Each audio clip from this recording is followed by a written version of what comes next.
Why do I have so much stuff, and why is it so hard to declutter? That is an issue that I'm dealing with right now.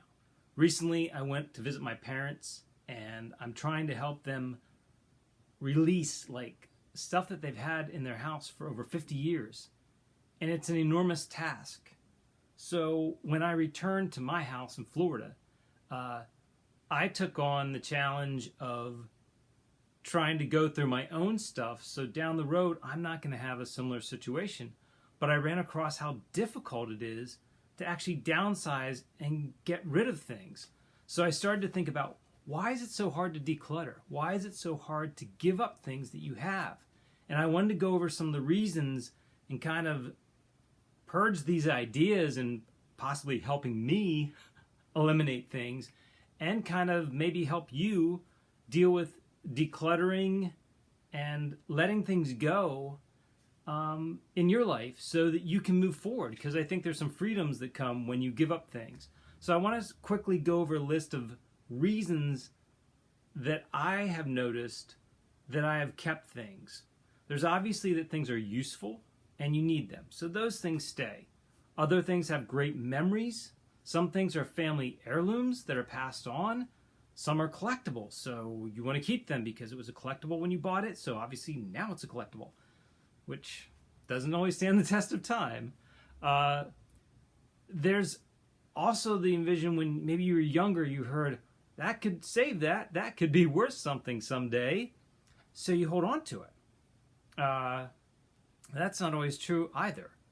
Then there's, you don't want to throw something away that could be worth money, but you don't know if it's worth money, so you hold on to it. There's hobbies, past and present. And then there's always the thought, I'm going to get back into that hobby, so I'm going to save everything from that hobby, which, you save a lot of that stuff. Some things are interesting and neat. Like, oh, this was one. And I've always wanted it. So you have things that you've always wanted. Like the electric thing.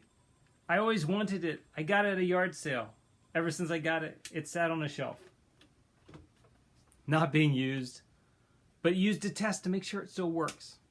But I'm afraid if I sell it, I'll want it back. Then there's saving something because there's reference. You want to reference it later or use it in a project. This is very important if you're an artist or someone, a craftsman who builds things, or you put things together where you pull different parts. So you save it for the opportunity that lies in the future. There's the never got around to sorting it, so I saved it. My dad is huge on this. When I was up at his house, there were over 15 boxes of things from the desk that should be sorted. One even said, waiting, or a good day, or something to sort on a rainy day. Good stuff to be sorted. It never got sorted. It's been in a box like these behind me for years. Sometimes you don't think about how time goes, but over time this stuff sits for 1 year, 2 years, then it's 5, then it's a decade, then it's 2 decades. I was opening boxes from 2 decades ago and finding things, some things from over 100 years ago. Then there's another one, which is very common. I want to give it to a friend, a relative, or I want to recycle it or repurpose it. So another opportunity. It's like, oh, Barb might like this, or Jem might like this, or Todd, or Scott.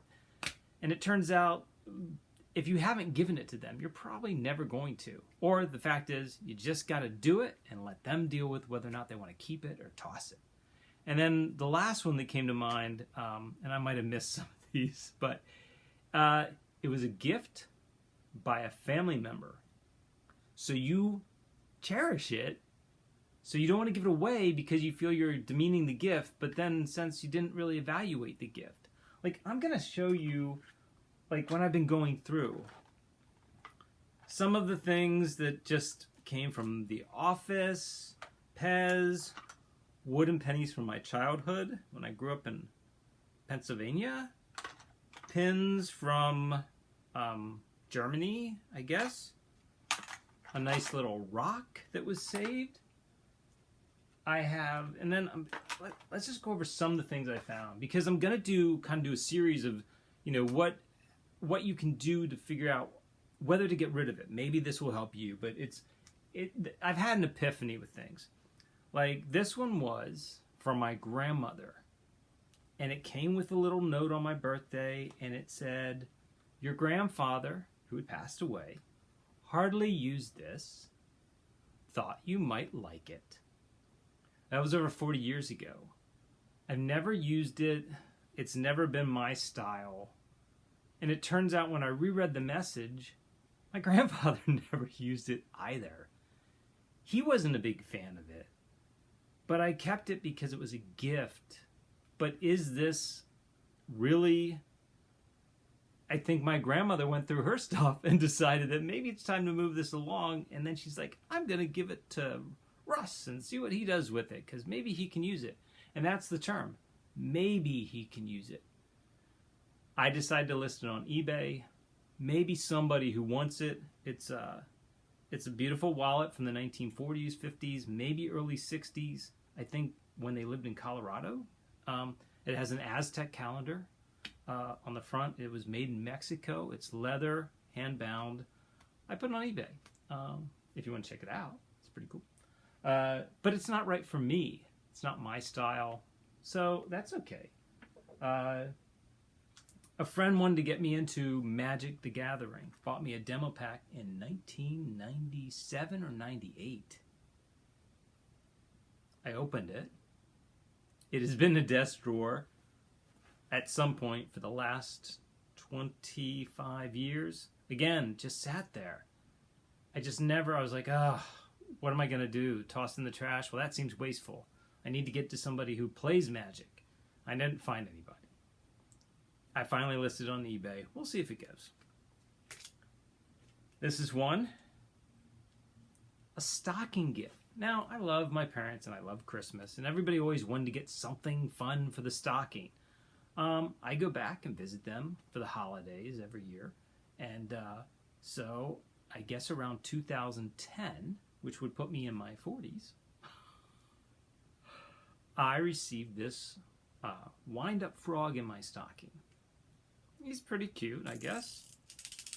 He's, for water.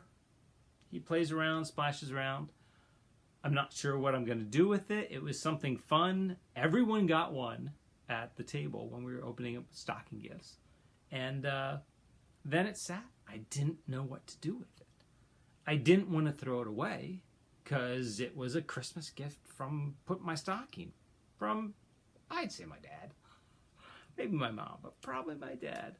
And again, no one to give it to. I'm not going to use, I don't have a shower. I don't have a bathtub, so I have a shower. But actually, I did see that I've been huge listing things on eBay lately just to see if I can move things along, because I hate the thought of throwing things just in the trash. To me, that is throwing money away. So I'm trying to pass it along to somebody who wants it. And this is a gift that I could not get rid of personally. I struggled with, but then I decided, it was never intended to be kept. I don't have someone who has a little kid right now that would enjoy it. So we'll move it on.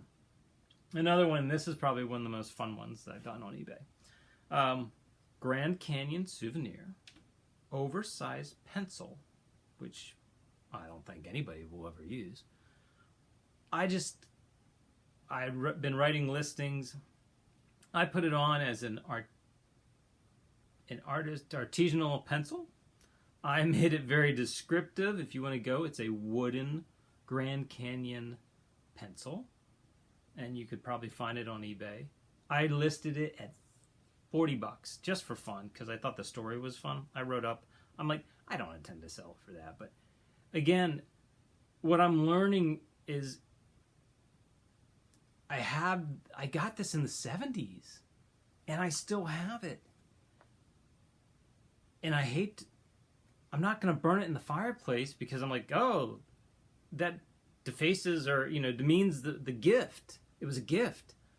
But the fact is, I'm starting to rethink gifting as I go through this. And I think one of the things is people feel pressured to give gifts all the time or, just buy something. And I think what I've learned by doing this, I think that my thought is that if I travel anywhere, I think the only gift you should really get somebody is something that they want, need, or can eat. What I really like is the idea of food that might be related to the area that you bring back. Because the bottom line is, you can eat it and it's gone. You don't have to store it for a lifetime. And I'll be honest, I found some cool things. I have found stuff from inside cereal boxes that I kept. I just thought were neat. And it turned out that some of them are worth some money. And that's okay to save a few things here and there. But I think what happens is you just start saving everything, and you don't purge because you're like, well, I don't want to let it go. It's important. And I'm finding after like these boxes behind me, I'm not going to lie, when literally and my parents, sorry if you're watching, but I don't think you are. I mean, you're talking 100 or 200 plus boxes of organized things, not hoarder style, but organized files, notes. He was a school teacher, so there's a lot of school teacher stuff. And, that's great, but there comes a point in time where he's not going to use it in his future. And it really isn't a great representation of his past or the person he was, because sometimes it's just, art lessons or, things like of that nature. And that's okay to keep if you're going to continue teaching. But at some point, you have to, I think you have to whittle down what's important to keep and what is not important. And I think that one of the things that's therapeutic to go through this process, and I'm not saying to get rid of everything, because there are some toys.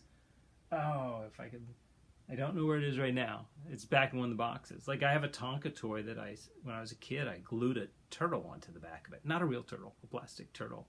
Melted it into the back of a Tonka truck. And I'm just like, you know what? It brings me happiness. It makes me smile. And I'm not ready to give it up yet. But I think there's a time where you just start to say, what is valuable? You can sell on eBay. You can donate or sell on eBay or any place you want. You can donate your stuff if it's valuable to a shelter, to Goodwill, to any charity that will take it. Can you recycle it? Are there schools that can take it? I mean, and there is putting it in the trash if you can't get rid of it. And I've done that with some things. Some things do not age well. Things that have rubber or whatever, it starts to go, the plastic or the rubber starts to disintegrate, and you got to get rid of it. But I think that it's eye-opening how this clutter and things that sit around for years continue to weigh on you. What do you do with it? And it builds up. So I'm going to be doing a series of videos about, making decisions and selling stuff online or just decluttering. Hopefully I want to do a series, but sorry, I keep rambling on. But stay tuned. If I do more, I will create a playlist for clutter and decluttering, and you can subscribe below to see when I do that. And thank you for checking this out, and I hope that maybe from this you will feel motivated to start on a small section of your junk drawer, or a box or 2 or 3 or 4 or 5 that's been around that you need to start deciding whether to keep or move on. Good luck and have a great day. Take care.